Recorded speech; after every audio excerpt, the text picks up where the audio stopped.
such an us reason to be late. Right, we're late now because of that. Right. I'm sorry, but we were very busy talking about what words we like. We were. Mock's favorite word is spackle. Everybody. I do really love that word. I mean, tell me that's not the funnest word to say great ever. Word. You know what else is a great? I personally like the word macaque. But she doesn't like it because it ends in ack. These are the things we talk about right before we get on with you guys. It's very important. Show prep, you guys. Show prep. Yes. Professionals.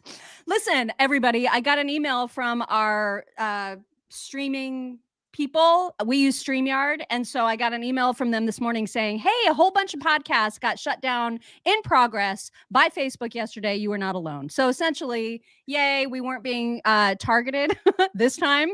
So hopefully our Facebook connection is solid today. It's supposed to be, and that whole problem should be resolved. So that's really, really good news.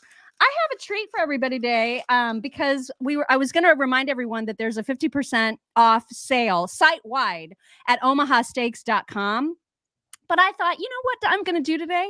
I'm going to show everybody what one of the caramel apple tartlets looks like. So good. They come in a box. I think they either 4 or 6, or I think you can even get bigger boxes of them. But I know we keep talking about them. And my favorite thing about them is that I thought when I first started getting them that you had to put them in the oven and like bake them for a while. But then I found out you can just throw them in a microwave for like a minute and a half. You guys, they come individually wrapped. It changed your life. It changed my life. And you can see like the little, what do they call those giant sugar crystals? Yes.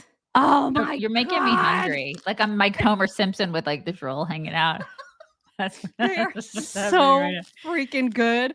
And I know it's not like a good breakfast food, like a healthy breakfast food. Why not? Why is it not? There's apples in there. It's fruit. It's like fruit. You're eating fruit for breakfast. What's wrong with that? That's a good point. That's a very, very good point. Yeah, it's a good point. Yeah, it is. And I'm going to have that for breakfast because it tastes like a breakfast food to me. So if you love caramel apple tartlets, or if you just love a great steak and potatoes, chicken and potatoes kind of dinner, and who doesn't, or pork chops, or dogs, brats, whatever, you can get all of those things 50% off site-wide at omahasteaks.com. And then you get 30 extra more dollars off when you use code CHICKS at the checkout. Chicks do it. And you guys, also, if you haven't checked out our insiders on Facebook, our Facebook groups, our Facebook insiders, and our locals groups, you should do that because they're awesome people. Those are your people. They are your people. Real. If you haven't found them, go there. Amy says she gets boned for breakfast now and then lunch. You know what? I'm going to get myself boned right now. You really I haven't got myself boned yet, and I really should. Boning. You should. It's good times. Boning. Bonefrogcoffee.com, good you guys. Good times, Amy. Okay, so there's a lot to get to today. There was that what was even the thing yesterday? Adam Sorkin, or what's his name? Alan Sorkin. Aaron Sorkin. He's the dude that what Jesse Waters calls him, the crypto Fetterman is what he calls him. He's being honored. Somehow. Well, that's SBF. I'm talking about the guy that led this whole thing that included Zelensky, Pence. Oh yeah, it's like a business person's whatever. And for some reason, and Zelensky's there. Like why? Yeah. I was listening. To that he wasn't physically there. Most of them weren't. Right. But he's a part of it. And I'm thinking, shouldn't he be like fighting a war? Like I mean, I feel like that's busy. I feel like that's kind of weird. I think he took a little time off to do this and to polish the Oscar that he was given by Sean Penn. It's just sort of odd that he's taking time out to like hobnob with people at some sort of a dinner or something, whatever that was. It's like a symposium of some sort. But they always include chicken. You know what I mean? Like those things always have some sort of chicken. Am I wrong? You're not wrong. And it's usually not Omaha Steaks, which is their mistake. No, it's always like some floppy chicken. Always.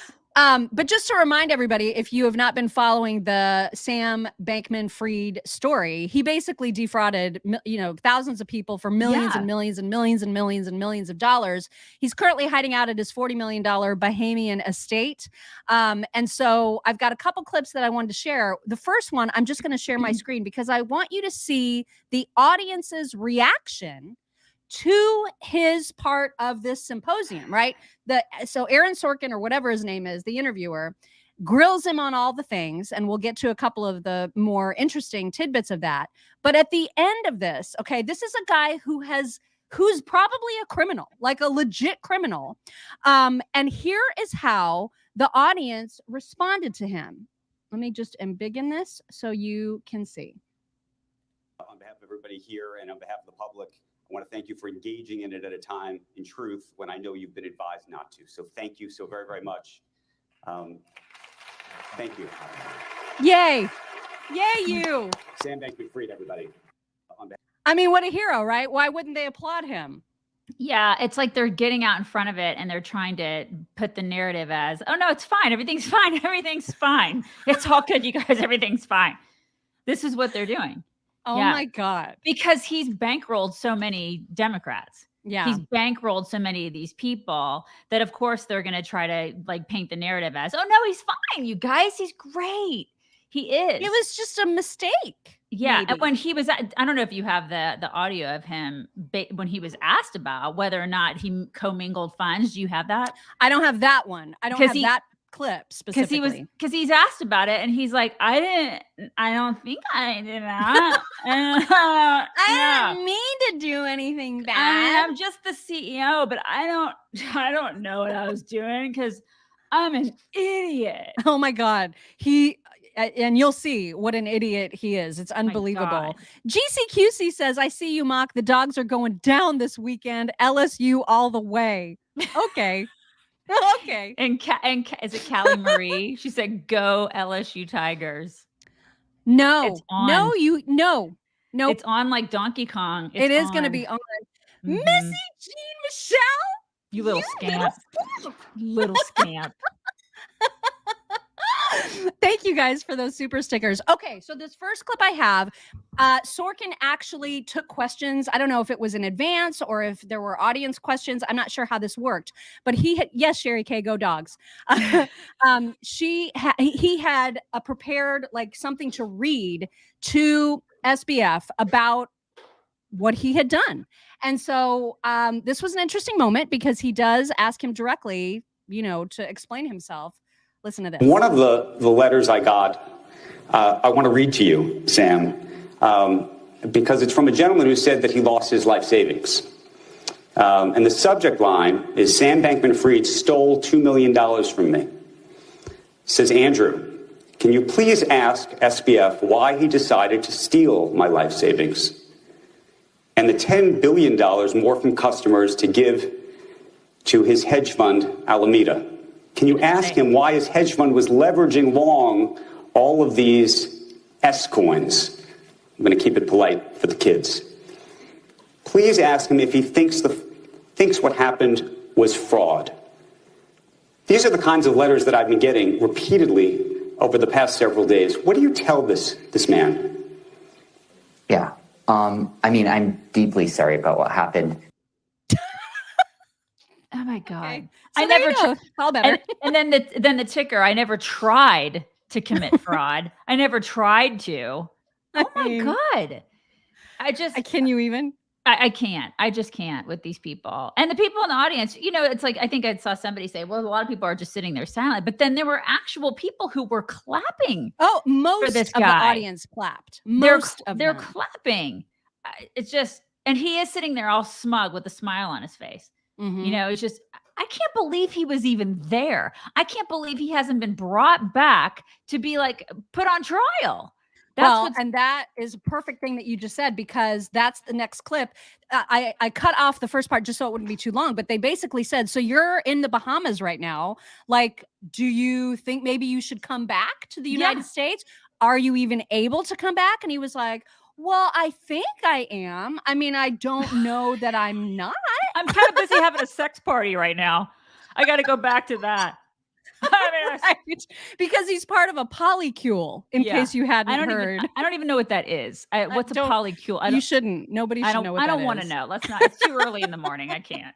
I just can't. Shelly says, "Gig 'em Aggies." Hi, Shelly. Thank you for the super sticker. There was a great somebody tweeted, I thought this was so perfect, I retweeted this morning. Jennifer said Elon Musk spent billions to bring free speech to Twitter. Advertisers are boycotting the platform. SBF stole billions. He's speaking on stage at the Deal Book Summit today. That make sense. Exactly. It doesn't make sense. Well, but the only thing that I can tell you that will make sense for you is that he gave a crap ton of money and put a lot of these people like the Maxine Waters and people like that in office. Yeah. Like he paid for their campaigns. He helped them get back into office or into office. He bankrolled them. He gave them money. It's all about the money. It's all about the Benjamins, right? As Ilhan would say. It's all about the Benjamins. So, I mean, like he's responsible for, paying for these people, which is why they're going to give him cover. And it's so obvious to anybody, right? Watching this. And it's like, we always say there's a different set of rules for the Democrats. He's a Democrat. Yeah. I mean, is it obvious though? Because if you look at the audience, they're just like seals. Yeah. Yay, well, they obviously are Democrats. God, it's ridiculous. Now, so the rest of this clip, so the first part that we just talked about is when Aaron said, you're in the Bahamas right now. Do you think like maybe you should come back? And there was that exchange. And then he was asked directly, do you think that you're like in criminal trouble here? And this is what he said. Concerned are you about criminal liability at this point? So I don't think that, I mean, obviously I don't personally think that I have, but I think the real answer is that's not, it sounds weird to say, but I think the real answer is that's not what I'm focusing on. It's, oh my God. There's going to be a time and a place for me to sort of think about myself and my own future, but I don't think this is it. Like right now, I mean, look, I've had a bad month. This has not been a fun month for me, but that's not what matters here. Like, what matters here is the millions of customers. What matters here is all the stakeholders in FTX who got hurt and trying to do everything I can to help them out. And as long as that's the case, like, I don't think that what happens with me is the important part of that, and I don't think that's what it makes sense for me to be focusing on. I mean, fair, right? Like he's got to sound at least somewhat contrite. I guess the guy looks like a dirty Q-tip. Like I can't. I swear. Can you imagine trusting this guy? Like all the people, they should all just be ashamed of themselves for being such idiots to trust this idiot. Yeah. Honestly, I mean, I'm sorry for the people that lost their money. I am, but like, you looked at this guy and thought he was some sort of brainchild. What's wrong with you? They're the same people that like bought tickets to Fire Island or whatever. Yeah.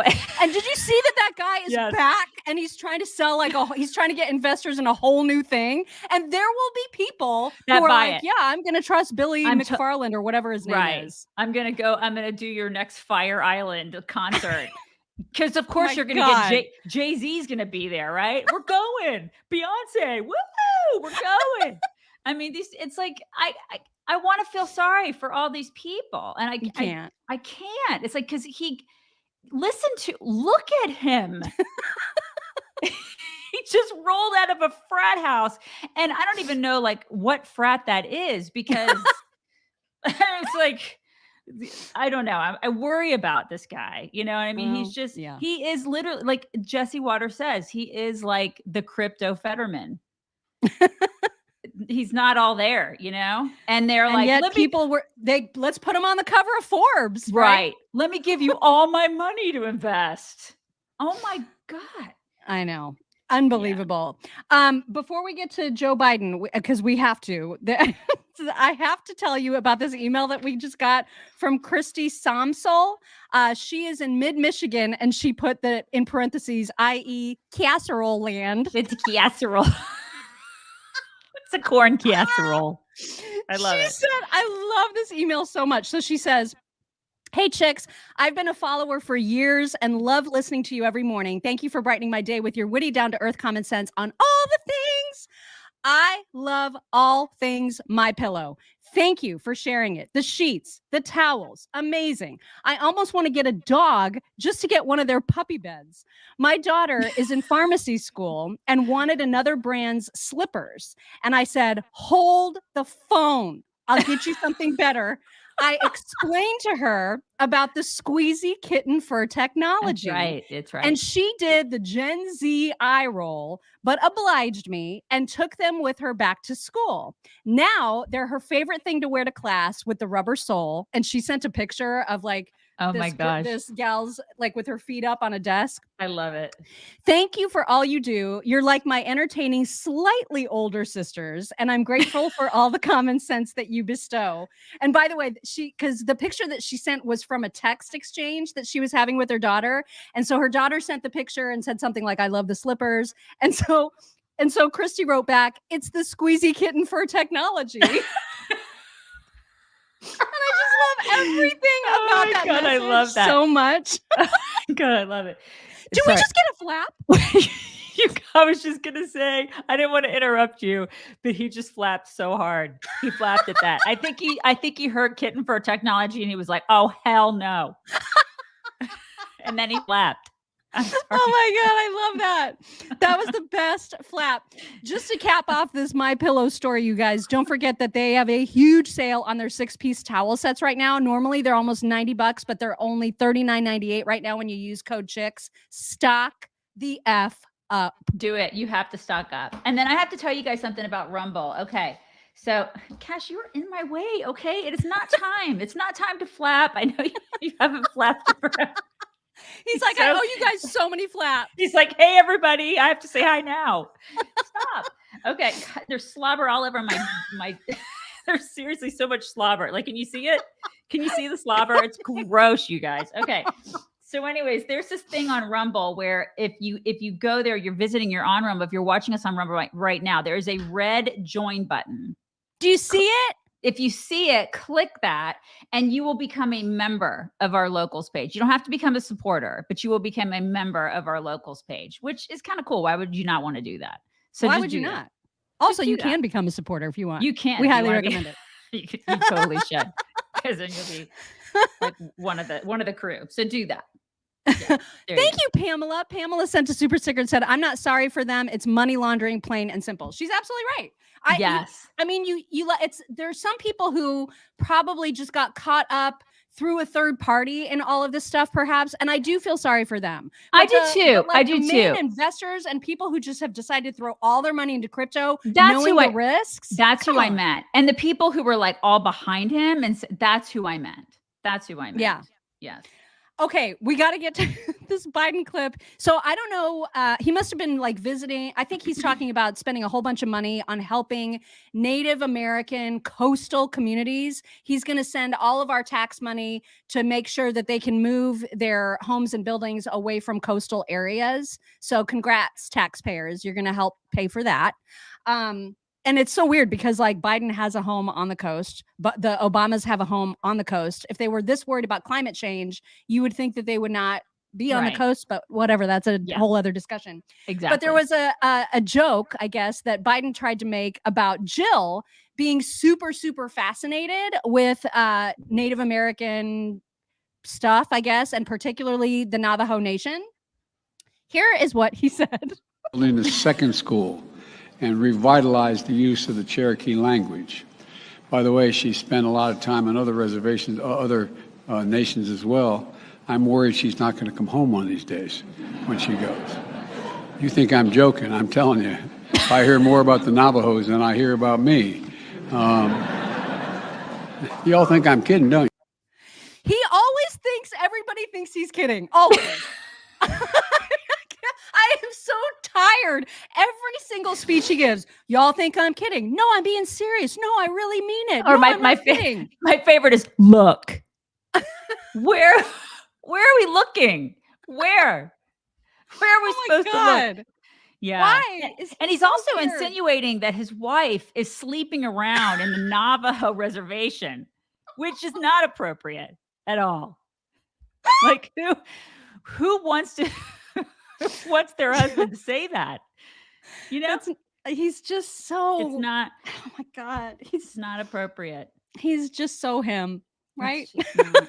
Right. Okay, my name today is in honor of the great Martha MacCallum, who I love her. I have a bit of a crush. Yeah, she's just a gonna say it. badass. She's a total badass. She is amazing. So she had John Kirby on her show yesterday, specifically to talk about the White House administration's weak ass, tepid response to how China is enslaving its citizens, essentially restricting their movement, locking them down, sealing them up in buildings, causing people to die because they can't get out of burning buildings. Burning them and They're like spraying chemicals from drone. It's freaking crazy over there. And on top of all that, Apple decided to cut off communications via the AirDrop function for the citizens of China. And it is maddening that they would be in any way helping the Communist Party do anything to prevent citizens from protesting and getting together and communicating with one another. So Martha was asking John Kirby about the response to Apple, the White House's response to Apple. And she gets him so good because he tries to use the excuse that Apple is a private company. And so she's like, now do Twitter.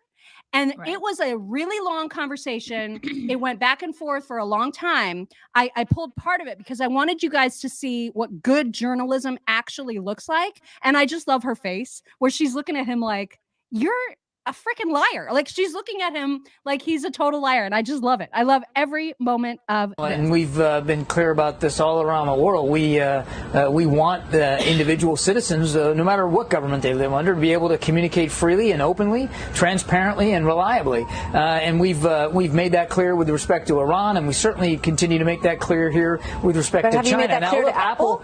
Apple's a private company, Martha. They have to make decisions, and they have to speak for those decisions. But here at the White House, here in the administration, we want to see that individual citizens, whether they're protesting or not, but in this case, I know that's the context we're talking about, are able to communicate freely and openly. But why not say something to Apple? Because we were just told the other day that the White House is keeping an eye on Elon Musk and Twitter. So why would you say that from the podium? You didn't say it, but Karine Jean-Pierre said it, and not call Apple out for helping the Chinese government to suppress their own people's ability to communicate? Again, I think we've been very clear and consistent on this. Certainly publicly, we've been very open about our desires to be able to see citizens communicate. And Apple, if this is a decision that they're making, then they should have to speak to that. But we can't. And we aren't in the business of telling private companies how to execute their initiatives. Yeah, but Twitter's a private company too. So why is Twitter getting one treatment and Apple's getting another is my question. Well, those are completely two different circumstances. You're talking about the potential. God. Well, you're talking about the potential for perhaps foreign investment and involvement in the management of Twitter. That's a different issue than what we're talking about here, which is a business decision by Apple with respect to how one of their applications is being utilized. Certainly, those they're getting influenced by a foreign government, and that government is China. And Apple's policies, they've changed policies specifically for China when it comes to what they put on their phones. Right. I mean, that seems like something that the White House ought to be able to keep an eye on. I certainly think that's a fair question to ask Apple and try to make them communicate why they did this. But I'm asking, has the White House done that? Have you reached out to them as a matter of national security, since we obviously have national security concerns with China, who they seem to be aiding in this process? Sure. I don't have any communications to speak to specifically with Apple executives. Again, it's a private company. They make these policies, and they should have to answer for that. What we want to see is that citizens are reliably able to communicate, whether it's a time of crisis or not. Oh my God, she spanked him. I know. I mean, she just literally, she was a cat with a mouse with him. It was glorious. What a weak man, a pathetic, weak man that's in this administration. Like he is literally running things. He is in charge of strategic communications, and he has no idea what he's doing. None. These people also, by the way, she is like 57 years old, you guys. I know. She looks amazing, right? Oh my God. How? Like, I know. Every time I see her, I'm like, how can I look like that? Is it Genucel? No way. I've got to ask her. I don't, Somehow like, we've got to find to. out. We have to get her. We have to get her on the phone. We have to get her on our show, and we just need to ask her about all these things. I would love to get her on our show. We need to make that happen. We're going to try to make that happen. She's one of my favorites. She's one of my absolute favorites. Yeah. Yeah. She's fantastic. She's just phenomenal. Yeah. But that was that line of questioning. It's like, you can't. It was glorious. And then he's talking about foreign interference on Twitter. Right. Because there was a Saudi investor when Elon was paying the money to get Twitter. There was like a couple billion came from some Saudi investor. So now the White House is trying to pretend that Saudis are going to have influence over Elon Musk's decision-making when it comes to Twitter content moderation. Give me a break. Meanwhile, Apple is literally helping China's Communist Party. So yeah. I mean, exactly. It was extraordinary. And then, speaking of John Kirby, he was also on Fox and Friends yesterday, and Ainsley was asking about some report that came out about the Afghanistan withdrawal. Remember how botched that was? And so I just wanted people to listen to Brian Kilmeade in this. I don't think he may be on screen when he does this, but John, he totally scoffs. Like, he scoffs at John Kirby, and John Kirby like scolds him. And it's magical. Look. Let's talk about the Defense Department's annual report, because it is saying that Biden's fumbled withdrawal from Afghanistan was a propaganda gift to China. Do you agree with that? No, I do not. And I don't know that that's the Pentagon's assessment that it was a propaganda gift to China. If anything, nations like China and Russia took a look at what we did in Afghanistan, and we've talked about this many, many times over the last year, and had to marvel at the speed, the efficiency, and the effectiveness that a very small number of troops. Brian, you listen to me now. Hear me out. A small number of troops were able to move that many Afghans safely out of that country. No other nation in the world can do that. Brian, you listen to me now, sonny boy. I mean, just you sit down. Oh my God. You listen. I wonder what happened after. Like, I wish I would have seen that whole clip, because Brian's probably like, you got to be effing kidding me with this. He fights with Kirby all the time, and it's the most delightful thing to behold. He's right. He's absolutely right. The American people didn't see it that way. No, and of course China and Russia don't either. They laughed at that. Of course they did. I mean, all of us, and anybody with a critically thinking brain laughed at it. It was a joke. Find a single person on the planet who says about the withdrawal, wow, that was remarkable how speedily they got people out. Total success. It was an absolute success. I mean, it was a case study. I'm not counting Karine Jean-Pierre. I'm not counting the people paid to say that. No. I'm counting, find me a person who actually believes that. Right. It was a case study in how you should do things. It was a total success. I mean, absolutely. Oh my God. Give me a break. Like, we literally handed over all of those weapons. We gave all of those weapons to the Taliban. Oh yeah, that's exactly the way it should have gone. Right. It was a masterfully executed withdrawal. I cannot with these, like, how can he say that? How can he be in charge of strategic communications and say that out loud with a straight face, and then go to bed at night and feel good about what he's doing, like, as a job? Like, be like, oh, I love my job. I did a great job. I feel good about this. Like, I'm going to retire one day and say, I did a great job for my country. You know what I mean?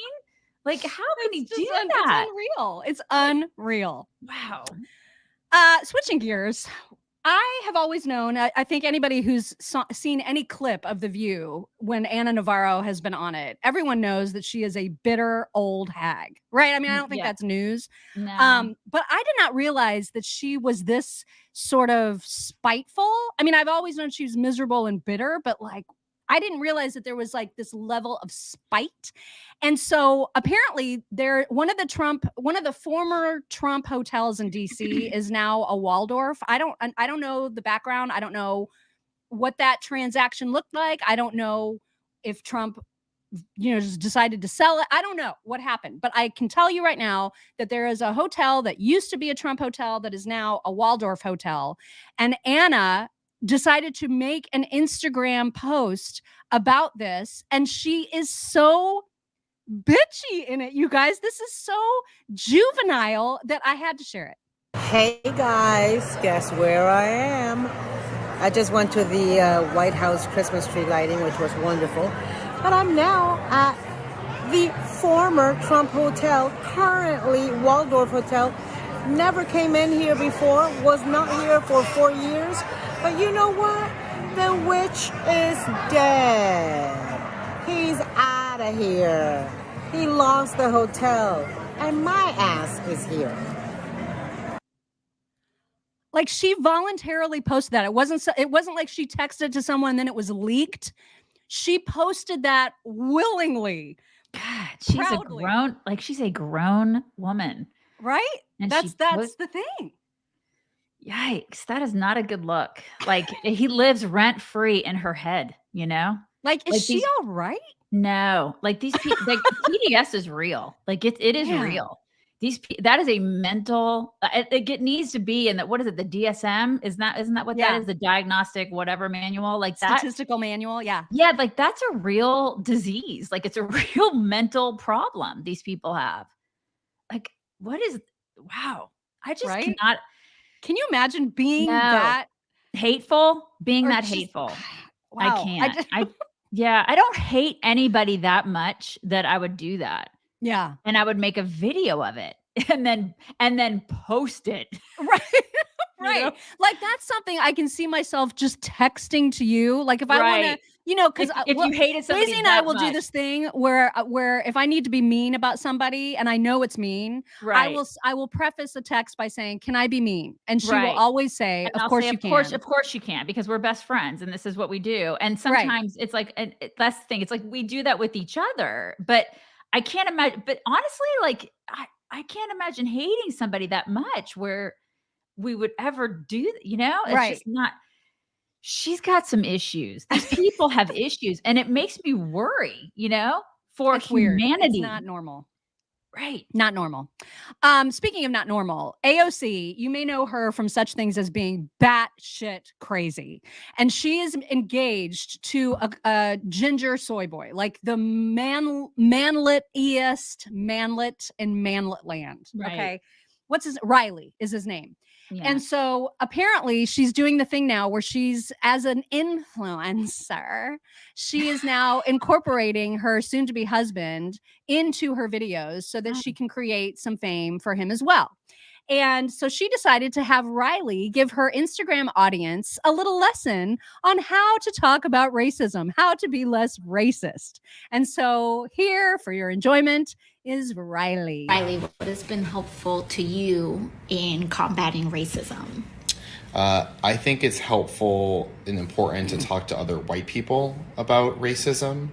And I think a lot of people, they don't want to be racist. They don't think that they're racist, but they also don't know some of the things that they believe or say are and can be racist.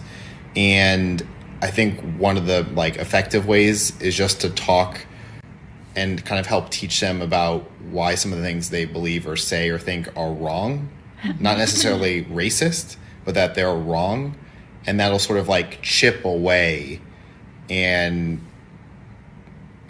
contribute to some development in this area, but not necessarily take somebody from being a racist to not being a racist in one conversation. And it's just always being open to learning about racist things that we may have said or done without judgment and defensiveness. Okay, so I'm curious. Is he straight? I don't think so. I mean, not that there's anything wrong with if she wants to marry. I'm not judging. Listen, I'm not judging. If she wants to marry a gay man, that's fine. I'm just wondering if he's straight or gay. I don't know. I'm just curious. I'm just asking the question. I'm just asking it. I mean, the radar, it went up a little. It went up a little bit. Went up just a little bit when I heard him. And just his demeanor appears to be a little not straight. That's all. My favorite thing about that, other than how just utterly ridiculous it was for him to lecture anybody about race, was that she clearly thinks that he's not smart because those weren't captions. Those weren't closed captioning. Those were her translations. Those were her putting his words into words she thought were better than the way he actually said them. You know what I mean? Yeah. Like she elevated his discourse. Right. Because she didn't think he said it well enough. She smarted it up. Yeah. She smarted it up for him. Yeah. And she's going to do that his whole freaking life. So get ready, Riley, because your life's going to suck, dude. No, I think he likes it. I think he likes being led by AOC. Mm-hmm. Yeah. Okay. Because remember that video of that Alex Stein guy who was like harassing her and trolling her on the steps when she was walking and he didn't like talking about her booty, and he just did nothing. He did nothing. Yeah, that's the first glimpse of Riley that we got, and we were like, oh, so he's not a real man. Okay. Yeah. He didn't stand up for her. He didn't do jack squat. And so we got a glimpse of this is who this person is, this individual. Because like if you are going to marry a guy that if some guy is like harassing you out in public and he does nothing, I feel like that's a red flag. At least to me, it'd be a red flag to me. I'd be like, we're probably not going to be together if you're not going to say anything to this individual who is harassing me in public. Yeah.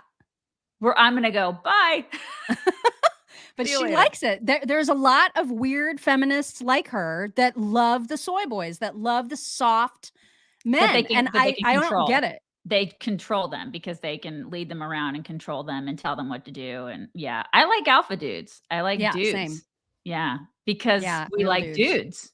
Right. There's like a reason to have gender differences, and they're beautiful differences. I don't know why we keep trying to erase them, but I like them.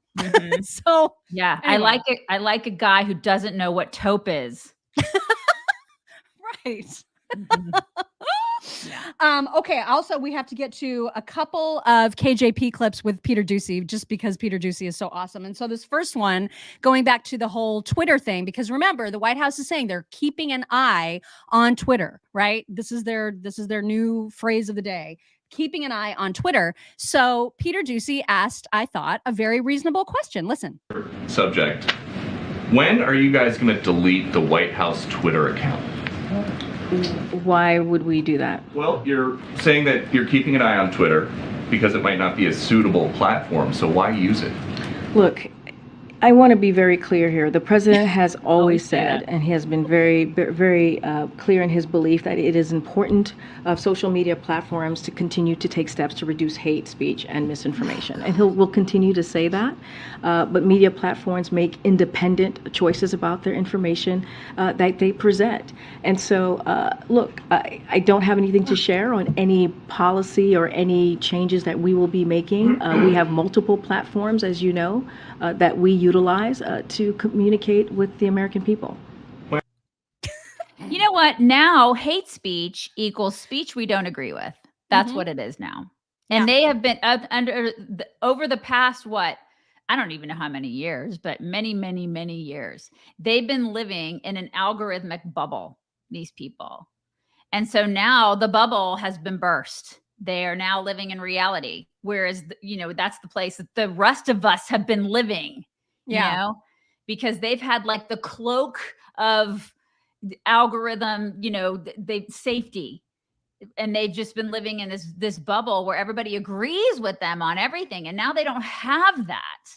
And so now people are but only on one platform.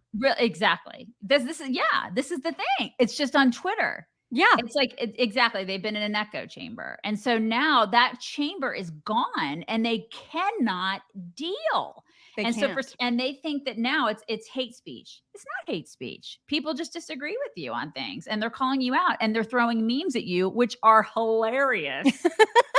I might add. And I actually like Twitter now. I kind of like it's great. I hate it before. When they say that now it's like this place of hate and vitriol and just awfulness. And I'm thinking to myself, what did you think it was before? I know. It sucked. It was awful before. I hated it before. It was like a cesspool of suck. I used to tell you that all the time. I hated going out there because people were awful. I would go out there and they yell at each other. It was awful. They say these terrible things. Usually it was directed at conservatives. And so I didn't spend a lot of time out there. I was just like, I don't really like it. I don't like being berated all the time. Some people liked it. I just didn't. I could be berated every place else. Why would I go there? And now I'm kind of like, well, this is kind of fun. Yeah. Because it's an equal playing field now. Right. And they don't like it.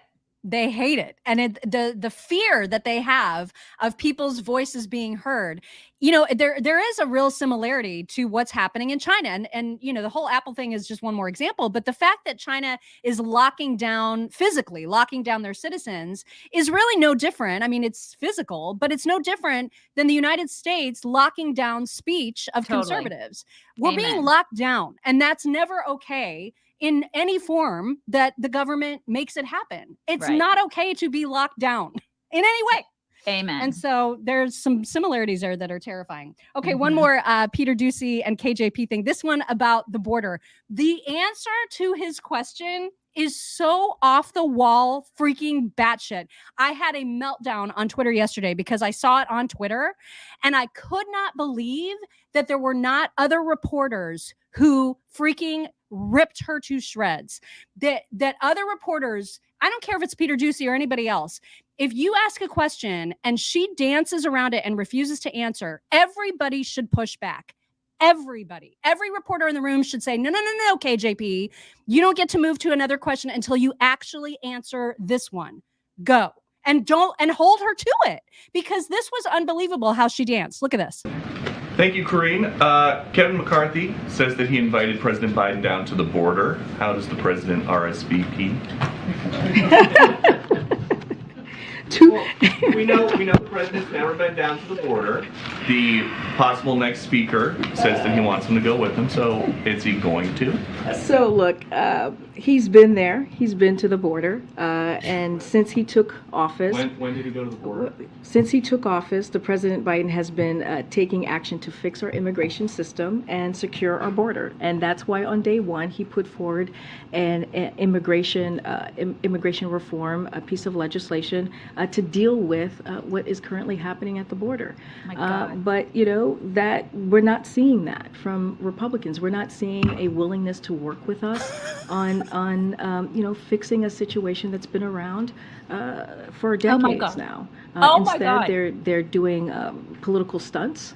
That's what they want to do. That's how they want to take care of the situation. But in the meantime, the president has secured record levels of funding for the Department of Homeland Security. We have over 23,000 agents working to secure the border. We've taken thousands of smugglers off the streets. We're cutting down on asylum processing times. And a number of individuals arriving unlawfully from Northern Central America and Venezuela is coming down significantly because of the actions that the president has taken. Okay. Oh my God, you're such a liar. And no one said when. When did he go to the border? Because she would have been forced to say back in the 80s. Mm-hmm. That's what her answer would have been if she was going to tell the truth. It's total lies. Millions and millions and millions of people have just poured over our border illegally. Millions. Oh, and by the way, there's still a mandatory vaccination. Like there's a mandate for vaccines in the military.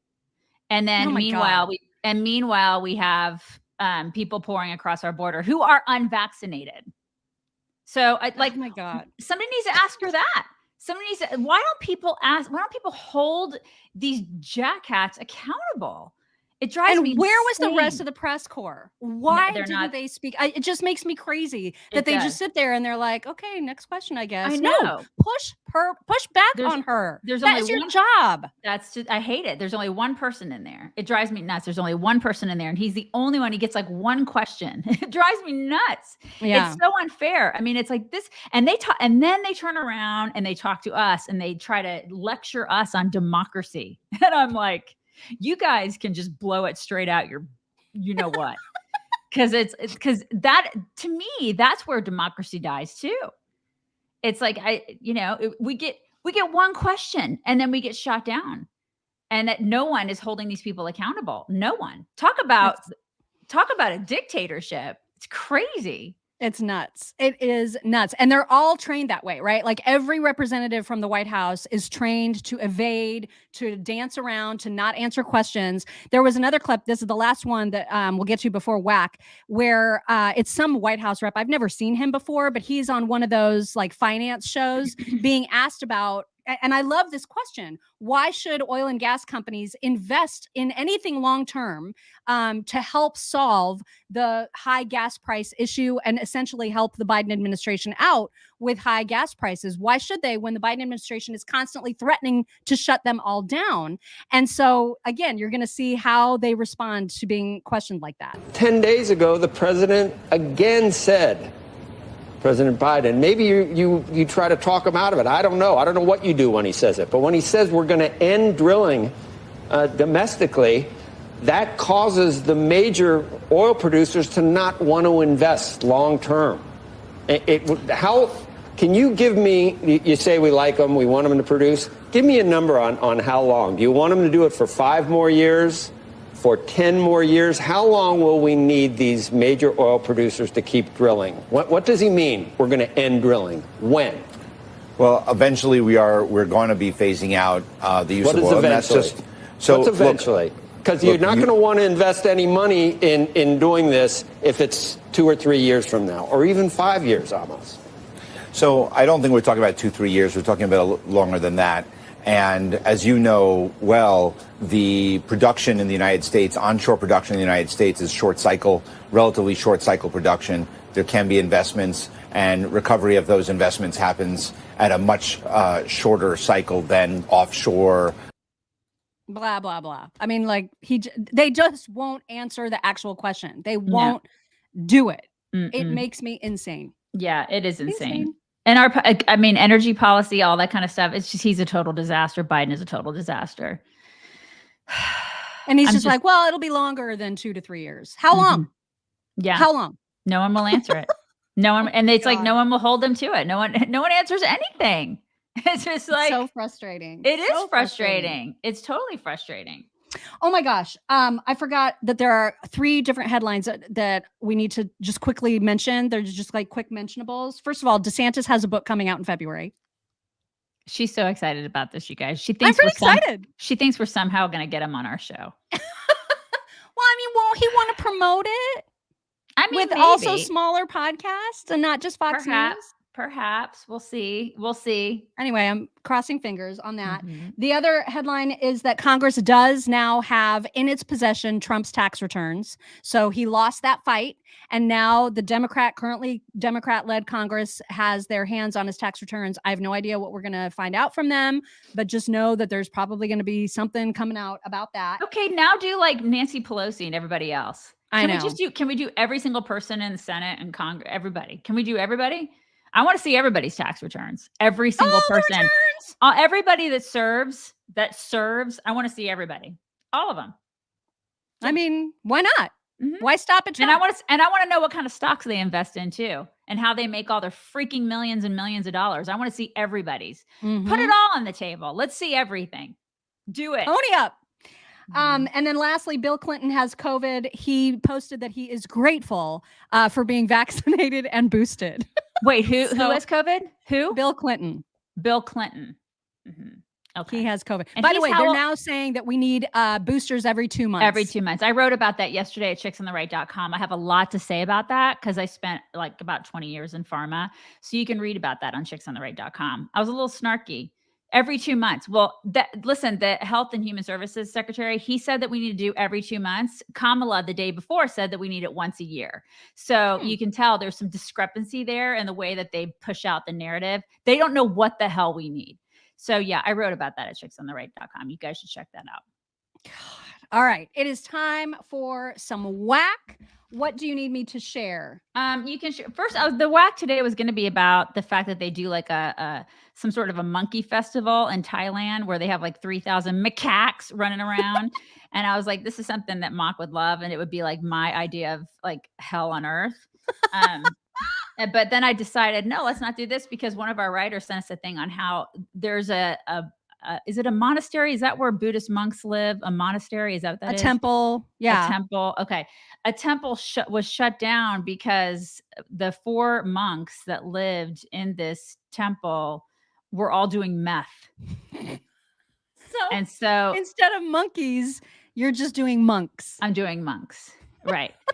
So you can show them the article that I sent you if you really want to show them that. But these monks were like, they all tested positive for meth, you guys. Like, what is happening in Thailand? Apparently they're riddled with drugs. Like, Thailand is a hotbed for drugs. And in the monk community specifically, this follows a string of criminal scandals involving monks in Thailand. So I didn't know this, but so they got rid of these 4 monks. They got rid of them, and they have backup monks that come in. So they have these backup monks that come in so they can do whatever. Are they macaques? They're not the macaques. I don't know. I mean, they didn't allude to the fact they were backup. They were backup like monkey macaques, monkey monk macaques. But they have these backup monks that come in and they do all the whatever ritual things that they do for people if they want. I don't know what Buddhists do. I don't know. But we may have some Buddhists in here that can tell us what they do. Like but yeah, meth is that a thing that monks are getting into now? I didn't know. Yeah, so they're totally strung out on meth, you guys. I didn't know that was a problem in the monk community, but it is. Meth monks. So, it's a problem. Anyways, that's whack. There you go. All right. It is time for some My Pillow Talks. You guys, I have good ones for you today. Really, really good ones. You know the crazy lady that doesn't blink? She is back. Hi, TikTok. A lot of you have asked if I have plans for celebrating the holidays. And unfortunately, I don't believe in observing days. A few other things about me. My deodorant is a homemade paste crafted from pine sap and piping hot soy candle wax. I teach a bi-monthly workshop on how to tune a mandolin in gale force winds. I selectively breed Luna moths for larger wingspans so I can wear their husks as cloaks. I'm currently developing a one-woman show that's a retelling / reimagining of The Godfather as a lesbian boarding school romance. My outdoor sauna is powered by cognitive reframing. My twin flame is a bowl of kimchi. In each new moon, I claim abundance by igniting mounds of stolen cash. I envision a utopian gift economy where people can trade mason jars of apple cider vinegar for hotel franchises. And I recognize the light within you, TikTok.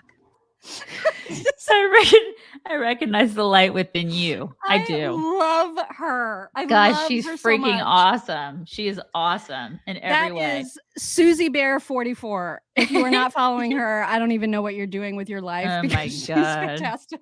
Absolutely so fantastic.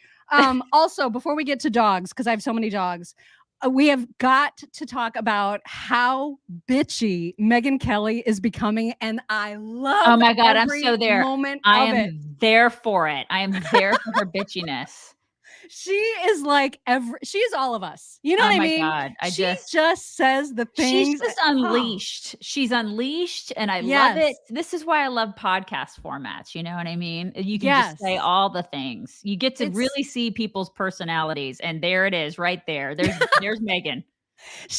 I love how much she hates Meghan Markle, first of all. No, me too. In this particular clip, she's talking about Will Smith's recent apology tour because apparently, that after the big Oscar slap of Chris Rock, he wants everybody to know his process of healing from that. And he's gone on some apology tour. I didn't even know about that. I've been unaware of it. I haven't seen any of it, but she clearly has. Yeah, I've seen a couple articles on it about how he came home and his nephew was like, "Why'd you hit that man, Uncle Will?" I mean, it's like, oh my, shut up. I'm so sick of hearing about this. Whatever. Well, she is too. And she just let it rip.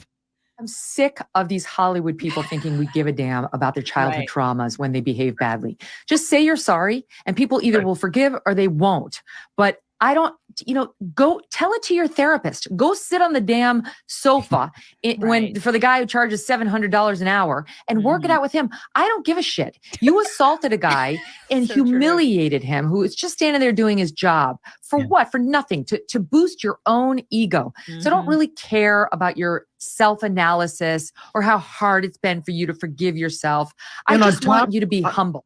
I'm sick of love her. I know. I love it too. It's fantastic. I know. It's the greatest. I don't give a shit.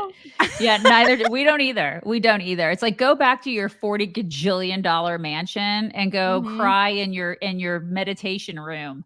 That's like in the 14th wing next to the spa and the 7th pool that you have. Like, we don't care. We don't care. It's just exhausting. I know. They're just so self-important. They really are. They really are. Okay, it's time for dogs. And I know if you are a dog owner, you probably have a dog that plays these kinds of tricks. You want to go for a walk? Do you want a bath? Let's go for a walk. That's so great. That dog knows what's up. Also, if you have dogs that love to follow you, no matter what random thing that you happen to be doing, think about if you had this many dogs. I just wanted to let you guys know that I'm going to get up and I'm going to go to the bathroom and I'm going to be back in like 60 seconds. Oh okay? my God. And there's no reason for you all to get up and follow me. All right? I'll just stay put. Oh my God.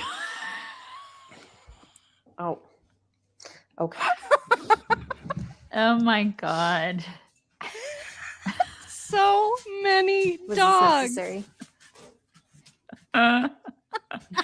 There's a Great Dane in there. I love it. There's a big black so Great many. Dane. That's like my dream house right there. I know. I don't even know what the house looks like. I just love the we dogs. had 5 dogs at once a couple of years ago. Remember, we had 5, and it is like that. I mean, they're just like, oh, you're going to the bathroom? Okay, well, we'll come. We'll totally come too. Okay, you gotta go. I'll take care of you. I'll supervise. It's gonna be okay. We'll come watch. We'll come watch you. Okay, I know you want us to. And then in the series it's now become a series essentially on TikTok about having really good guard dogs. We have this. The bottom line is we need to get a dog for protection. Like if someone tried to break into our house, I'd want to make sure that they were immediately terrified. Oh my God. So great. Oh my God. And then these dogs underbite. Oh my God, you guys. It like makes me well up to look at him. It is so precious. Overbite. I'm sorry. Not underbite.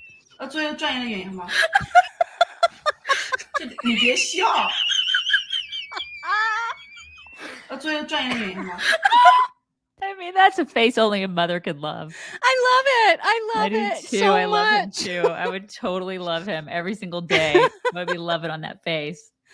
Okay, and then we also have a dog throwing an absolute tantrum because he dropped his own toy off the bed and he's just having the biggest fit, and I just love him. It's a Dane.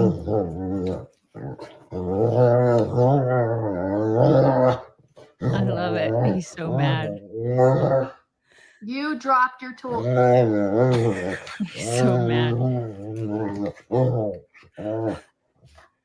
You dropped. So Dane.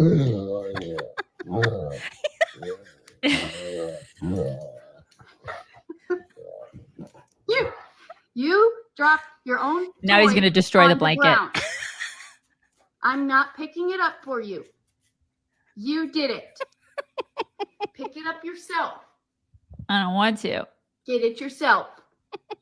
Oh, now you're going to ignore me? This is what they do. Wow. Such babies. Such babies. Cash would do that. Oh my gosh. And then just so that we have equal time with cats, I mean, not equal time because it's only one, but this is like the greatest bit of ASMR ever. You're about to hear like simultaneous purring from like 6 cats at once. It's glorious. They're like the leopard cats. I love those. Look at how they're all cuddled. They're so pretty. What kind of cats are those? I want one. Bengal, like Bengal cats, I think. Do you guys know? Because I love the leopard cats. Bengalese, yeah. Bengalese? Bengalese or Bengals. So gorgeous. You guys know that leopard is my jam. I need a leopard cat.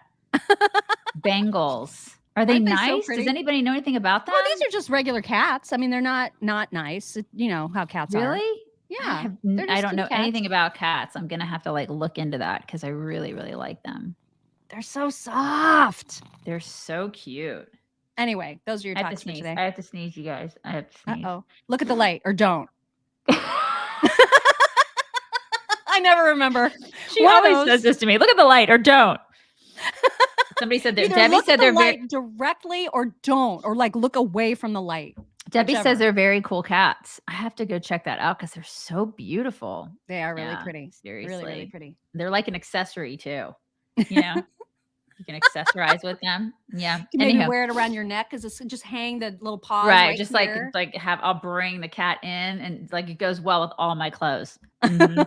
Okay. So Cash is gone. I don't know. He's well, we mad got he our left. flap. You It got was your like flaps. a stealth flap. It was like a mid-show flap is what it was. But he just left the room. I think he left because they went off to All school. I think he's just out. He's protecting the house now, you guys. He's out protecting. So guys, I'm sorry you can't see my sunrise. I didn't lift the I'll lift the shades tomorrow. You guys can see the sunrise. But everybody have the most fabulous day. Tomorrow's Friday, right? Yeah. Oh my goodness, this week is fun. But we will talk to you guys tomorrow. Have a great day. Bye. Everybody.